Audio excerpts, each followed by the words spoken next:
So today I'm going to show you how to redeem your Capital One Quicksilver rewards, and what we're going to do is actually be here in real time in our Capital One account.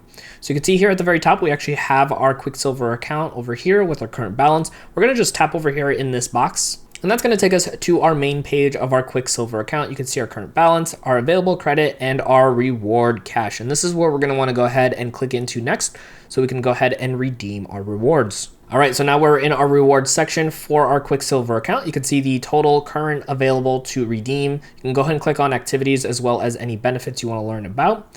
And underneath this total dollar amount, you can actually see all the different ways you can redeem your balance. You can do it for cash, which is going directly towards your balance.